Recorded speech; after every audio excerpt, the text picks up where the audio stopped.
আব্দুল্লাহ নামে এক ভাই প্রশ্ন করেছেন, বাথরুমে গিয়ে অনেকে মৃত্যুবরণ করেন। বাথরুমে মৃত্যু কি ভালো না মন্দ জানতে চাই। প্রিয় ভাই আব্দুল্লাহ, আপনার এই প্রশ্নের উত্তরে বলবো যে পৃথিবীতে যতটি প্রাণ আছে প্রতিটি প্রাণকে মৃত্যুবরণ করতে হবে।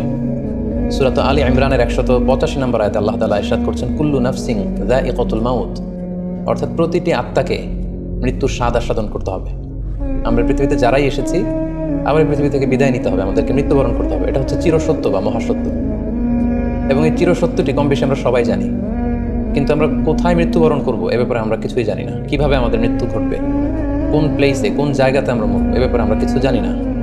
এবং সে ব্যাপারে সূরাতুল লোকমানের 34 নম্বর আয়াতে আল্লাহ তাআলা ইরশাদ করছেন, ওয়ামা তাদরি নাফসুম বিআইয়ি আরদিন তামুত ইন্নাল্লাহা আলিমুন খাবীর, অর্থাৎ কোনো মানুষই জানে না, কোনো প্রাণী জানে না যে সে কোন প্লেসে, কোন জায়গায় মৃত্যুবরণ করবে। এ ব্যাপারে শুধুমাত্র কেবলমাত্র আল্লাহ তাআলাই জ্ঞান রাখেন। ইন্নাল্লাহা আলিমুন খাবীর, তিনি মহাজ্ঞানী এবং সব ব্যাপারে তিনি খবর রাখেন। তাহলে কোরআনের দুটি আয়াতের মাধ্যমে আমরা জানতে পারলাম যে আমরা প্রত্যেকেই মৃত্যুর স্বাদ আস্বাদন করতে যাচ্ছি। আমরা মরবো এটা নিশ্চিত, কিন্তু কোথায় মরবো, কোন জায়গায় আমাদের মৃত্যু ঘটবে, সংঘটিত হবে, এ ব্যাপারে আমরা কিছুই জানি না। এবার যদি আমরা সরাসরি প্রসঙ্গে আসি, সেটা হচ্ছে বাথরুমে গিয়ে যদি কেউ মৃত্যুবরণ করে, হ্যাঁ সেটা হতে পারে। বাথরুমেও কেউ মৃত্যুবরণ করতে পারে, এবং অনেক সময় আমরা শুনেছি যে বাথরুমে অনেকে ইন্তেকাল করেছেন, মৃত্যুবরণ করেছেন। এখন এই বাথরুমে মৃত্যুবরণ করা এটা ভালো কি মন্দ, এটা তিনি জানতে চেয়েছেন। আসলে বাথরুমের ভেতরে কেউ মৃত্যুবরণ করলে এটা ভালো মৃত্যু নাকি খারাপ মৃত্যু, এ ব্যাপারে কোনো হুকুম দেওয়ার বা ডিসিশন দেওয়ার সুযোগ আসলে আমাদের নেই, কারণ এ ব্যাপারে ইসলাম আমাদেরকে কিছু জানায়নি। কারণ নিছক বাথরুমের ভেতর মৃত্যু যদি হয় তাহলে এটা খারাপ মৃত্যু বা খারাপ সাইন, সে জাহান্নামে যাবে, এরকম কথা বলার কোনো সুযোগ নেই। নিছক একটা নির্দিষ্ট জায়গায় কারণ মৃত্যুর কারণে এটা খারাপ মৃত্যু বা ভালো মৃত্যু বলে আসলে কোনো ধরনের সিদ্ধান্তে আসা যায় না। কারণ বাথরুমে নানাভাবে মানুষের মৃত্যু হতে পারে। কেউ হয়তো অজু করতে যেয়ে বাথরুমের ভিতরে মৃত্যুবরণ করেছে, অথবা কেউ গোসল করতে যেয়ে মৃত্যুবরণ করেছে, এটাও হতে পারে, অথবা প্রাকৃতিক কাজ সারতে যেয়ে বাথরুমে তার মৃত্যু হয়েছে। এর কোনোটির ক্ষেত্রেই এই মৃত্যুটি খারাপ মৃত্যু এভাবে কোনো সিদ্ধান্তে আসা যাবে না। সিদ্ধান্তে আসা যাবে এভাবে, অথবা ধারণা করা যাবে, প্রবল ধারণা করা যাবে এভাবে যে সে তার জীবনটা কীভাবে কাটিয়েছে।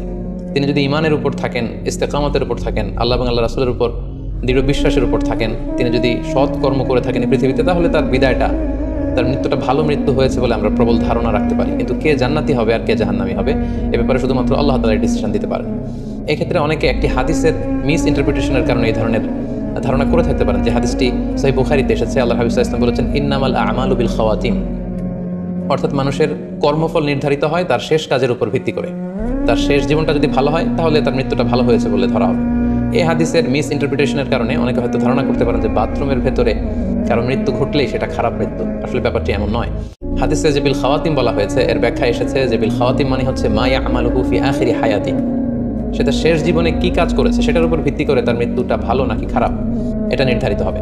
অনেকের এমন হতে পারে যে জীবনের শুরুতে তিনি ইসলামকে মানতেন না, আল্লাহকে বিশ্বাস করতেন না, কিন্তু শেষ জীবনে এসে তিনি বিশ্বাসী হয়েছেন, তিনি সৎকর্ম করেছেন এবং সেটার উপর অটল থেকেই তার মৃত্যু হয়েছে। সেক্ষেত্রে আমরা প্রবল ধারণা করতে পারি এবং আশা করতে পারি যে তার মৃত্যুটা ভালো হয়েছে। কিন্তু নিছক বাথরুমের ভেতরে যদি কারো মৃত্যু ঘটে এই কারণে এটা ভালো মৃত্যু নাকি খারাপ মৃত্যু সেই সিদ্ধান্তে আসা যাবে না। তবে কোরআন সুন্নাহ আমাদেরকে কিছু আলামত বা সাইন দিয়েছে। এই সাইন বা নিদর্শনগুলো খেয়াল করে আমরা বুঝতে পারি যে কারো মৃত্যুটা ভালো মৃত্যু হয়েছে নাকি খারাপ মৃত্যু হয়েছে। সেক্ষেত্রে শুরুতে আমরা আলামাতু সুইল খাতিমা, কারো মৃত্যুটা খারাপ কিনা বা মন্দ মৃত্যু বা মন্দ বিদায় কিনা সেটা আমরা শুরুতে শুনবো। সেক্ষেত্রে আমরা যদি কোরআন সুন্নাহর দিকে তাকাই তাহলে দেখবো যে কোরআন সুন্নাহ আমাদেরকে জানিয়েছে কেউ যদি আত্মহত্যা করে মৃত্যুবরণ করে তাহলে এটা আমরা বলতে পারি যে এটা একটা খারাপ মৃত্যু ছিল। কারণ আল্লাহ রাসূল সাল্লাল্লাহু আলাইহি ওয়াসাল্লাম ইরশাদ করেছেন, সহিহ বুখারীতে এসেছে, মান কাতালা নাফসাহু বিশাইইন উযিবা বিহি ইয়াউমাল কিয়ামা, যে ব্যক্তি তার নিজেকে যেই জিনিস দিয়ে আত্মহনন করবে বা আত্মহত্যা করবে কিয়ামতের দিন তাকে সেই শাস্তি দেওয়া হবে। লেটস সে কেউ যদি ছুরি দিয়ে স্ট্যাবিং করে তার প্রাণ হনন করে, জাহান্নামে সে কেবল জাহান্নামের ছুরি দিয়ে নিজের পেটের ভেতরে এরকম ছুরিকাঘাত করতেই থাকবে, এটাই হবে তার শাস্তি। কেউ যদি বিষ পানের মধ্য দিয়ে সুইসাইড করে তাহলে জাহান্নামে তার শাস্তি হবে জাহান্নামের বিষ খেয়ে খেয়ে সেই কষ্ট বা শাস্তি ভোগ করবে। কেউ যদি গলায় দড়ি দিয়ে বা ওড়না পেঁচিয়ে গলায় ফাঁস লাগিয়ে সুইসাইড করে তাহলে আল্লাহ রাসূল সাল্লাল্লাহু আলাইহি ওয়াসাল্লামের হাদিস অনুযায়ী জাহান্নামে সে গলাতে শুধু ফাঁস লাগাতেই থাকবে। তাহলে আল ইন্তিহার মানে সুইসাইড, আত্মহত্যা করে যদি কেউ মারা যায় সেক্ষেত্রে আমরা বলতে পারি যে এটি খারাপ মৃত্যু ছিল, মৃত্যুটি ভালো ছিল না। তাছাড়া কোনো ব্যক্তি যদি কবিরা গুনাহ সম্পাদন করা অবস্থায় ইন্তেকাল করে, লেটস সে কেউ মদ পান করা অবস্থায় তার মৃত্যু ঘটেছে, কিংবা ব্যভিচার করা অবস্থায় তার মৃত্যু ঘটেছে, কিংবা কারো উপর সে জুলুম বা অত্যাচার করছিল, এরকম বড় কোনো কবিরা গুনাহ সম্পাদন করা অবস্থায় যদি কারো মৃত্যু ঘটে যায়, সেক্ষেত্রে বলা যেতে পারে যে মৃত্যুটি খারাপ ছিল। পাশাপাশি বাবা মা যদি কোনো ভ্যালিড কারণে সন্তানের অন্যায়ের কারণে সন্তানের প্রতি রেগে থাকেন এবং ওই অবস্থায় যদি সন্তানের মৃত্যু ঘটে, তাহলে এটি একটি খারাপ মৃত্যু ছিল বলে ধারণা করা যেতে পারে। এবং স্বামী যদি তার স্ত্রীর প্রতি রেগে থাকে কোনো স্ত্রীর অন্যায়ের কারণে এবং সেই অবস্থায় যদি স্ত্রীর মৃত্যু ঘটে, তাহলে এই মৃত্যুটি মন্দ মৃত্যু বা খারাপ বিদায় ছিল বলে আমরা ধারণা করতে পারি। সবশেষে বলবো যে কোনো ব্যক্তির মৃত্যুতে যদি গোটা মুসলিম উম্মাহ, মুসলিম কমিউনিটি আনন্দ প্রকাশ করে, উল্লাস করে, এটাও ওই ব্যক্তির খারাপ মৃত্যু ছিল বলে ধরে নেওয়া হবে, কারণ সবাই তার অন্যায় থেকে, অত্যাচার থেকে, তার অনিষ্ট থেকে বাঁচার জন্য চাচ্ছিল, তার হাফ ছেড়ে বেঁচেছে। সো মুসলিম উম্মাহ যদি, গোটা মুসলিম উম্মার ভালো লোকরা যদি কারো মৃত্যুতে আনন্দ প্রকাশ করে, তাহলে তার মৃত্যুটা খারাপ মৃত্যু ছিল বলে ধরে নেওয়া যাবে। এই সমস্ত আলামতগুলো যদি আমরা খেয়াল করি, এগুলোর ভিত্তিতে বলা যেতে পারে যে তার মৃত্যুটা মন্দ ছিল, তার বিদায়টা খারাপ ছিল। এবার আমরা যদি হুসনুল খাতিমা অর্থাৎ ভালো বিদায়, কোনো ব্যক্তি যখন আমাদের থেকে বিদায় নিল, মৃত্যুবরণ করলো, তখন আমরা কিভাবে বুঝবো যে বিদায়টা ভালো ছিল এবং এই লোকটা আশা করি যে জান্নাতি হবে, এটা আমরা কিভাবে বুঝবো? প্রথমত বোঝার মাধ্যম হচ্ছে আন-নুতকু বিশ-শাহাদাতি ইনদাল মাউত। মৃত্যুর সময় যদি কেউ আল্লাহর জিকির করা অবস্থায়, আল্লাহকে স্মরণ করা অবস্থায় কিংবা শাহাদাত বাণী পাঠ করে যদি মৃত্যুবরণ করতে পারে, তাহলে আশা করা যায় যে এই মৃত্যুটা খুব ভালো মৃত্যু হয়েছে। কারণ আল্লাহ রাসূল সাল্লাল্লাহু আলাইহি ওয়াসাল্লাম সুনানে আবু দাউদের এক বর্ণনায় ইরশাদ করেছেন, মান কানা আখিরু কালামিহি লা ইলাহা ইল্লাল্লাহ, যে ব্যক্তির শেষ বাক্য হবে লা ইলাহা ইল্লাল্লাহ এবং এই কালিমাতুত তাইয়্যিবা, এটা পরে যদি কেউ শেষ নিঃশ্বাস ত্যাগ করতে পারে, তাহলে সে জান্নাতে প্রবেশ করবে বলে আল্লাহ রাসূল সাল্লাল্লাহু আলাইহি ওয়াসাল্লাম আমাদেরকে সুসংবাদ দিয়েছেন। তাহলে মৃত্যুর আগে কালিমা পরে মরতে পারা, এটা একটা সৌভাগ্যের বিষয় এবং এটা একটা ভালো সাইন। পাশাপাশি বিশ্বাসী ব্যক্তিরা, ইমানদাররা যখন মৃত্যুবরণ করে, তখন তাদের কপাল ঘেমে যায়। অর্থাৎ মৃত্যুর পরে মৃত ব্যক্তির কপালে হাত দিয়ে যদি আমরা দেখতে পাই যে কপাল ঘেমে আছে, সোয়েটিং, প্রচণ্ড ঘামছে, এটা দেখেও আন্দাজ করা যেতে পারে বা ধারণা করা যেতে পারে যে মৃত্যুটা ভালো হয়েছে। কেননা সুনানে তিরমিজির বর্ণনায় আল্লাহ রাসূল সাল্লাল্লাহু আলাইহি ওয়াসাল্লাম ইরশাদ করেছেন, আল মুমিনু ইয়ামুতু বিআরাকিল জাবিন, বিশ্বাসীরা যখন মারা যায় তখন তাদের কপাল ঘেমে যায়। সো অনেক আল্লাহওয়ালা ভালো মানুষের মৃত্যুর পরে আমরা এটা দেখেছি বা শুনেছি যে ইন্তেকালের পরে তাদের কপাল ঘেমেছিল এবং সেটা দেখে কিন্তু বোঝা যাবে যে মৃত্যুটা ভালো ছিল।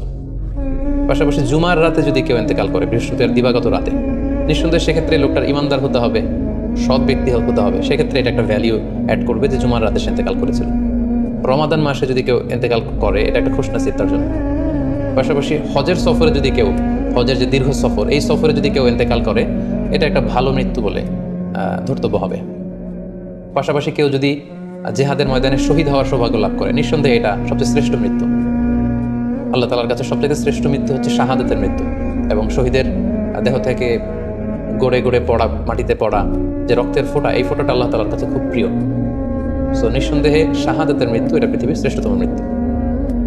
এবং সৎ কাজ করা অবস্থায়, কোনো আমলে সলেহ, ভালো কাজ করা অবস্থায় যদি কারো মৃত্যু ঘটে, লেটস সে কেউ তেলাওয়াত করছিল, হি ওয়াজ রিসাইটিং দ্য হোলি কোরআন, ওই অবস্থায় তার মৃত্যু হয়েছে, কিংবা রোজা মুখে ছিল, সে অবস্থায় তার মৃত্যু হয়েছে, অথবা সেজদায় পড়েছিল, সেজদারত অবস্থায় তার মৃত্যু ঘটেছে। এগুলো হুসনুল খাতিমা অর্থাৎ ভালো বিদায় বা ভালো মৃত্যুর আলামত। তাহলে আমরা সুউল খাতিমা এবং আলামত হুসনুল খাতিমা, কোন আলামত দেখে আমরা বুঝবো যে মৃত্যুটা খারাপ মৃত্যু ছিল এবং কোন আলামত দেখে আমরা বুঝবো যে এটা ভালো মৃত্যু ছিল, কোরআন সুন্নাহর আলোকে সেগুলো আমরা জানতে পারলাম। এর কোথাও কিন্তু বাথরুমের ভেতরে মৃত্যুবরণ করলে এটা ভালো মৃত্যু বা খারাপ মৃত্যু, এর কোনোটাই কিন্তু সিদ্ধান্তে আসা যাচ্ছে না। সেক্ষেত্রে সেই ব্যক্তি তার শেষ জীবনে কেমন আমল করেছে, তিনি কি ইমানদার অবস্থায় ছিলেন, তিনি কি সৎকর্ম করেছেন, তিনি কি সালাত আদায় করতেন কিনা, এগুলোর উপর ভিত্তি করে তার মৃত্যুটা ভালো মৃত্যু বা খারাপ মৃত্যু সেটা আমরা বলতে পারবো। কিন্তু নিছক কেবল বাথরুমের ভেতরে কারো মৃত্যু হলেই সেটা মন্দ মৃত্যু, খারাপ মৃত্যু, অপমৃত্যু, এরকম ধারণা করার কোনো সুযোগ নেই। আশা করি আপনি প্রশ্নের উত্তর পেয়েছেন। আল্লাহ তাআলা আমাদের সবাইকে ইসলামকে সঠিকভাবে বুঝার, জানার এবং সে অনুযায়ী মানার তৌফিক দান করুক। হাযা মা ইনদি ওয়াল ইলমু ইনদাল্লাহ আলাইহি তাওয়াক্কালতু ওয়া ইলাইহি উনীব। ওয়াসসালামু আলাইকুম ওয়া রাহমাতুল্লাহি ওয়া বারাকাতুহু।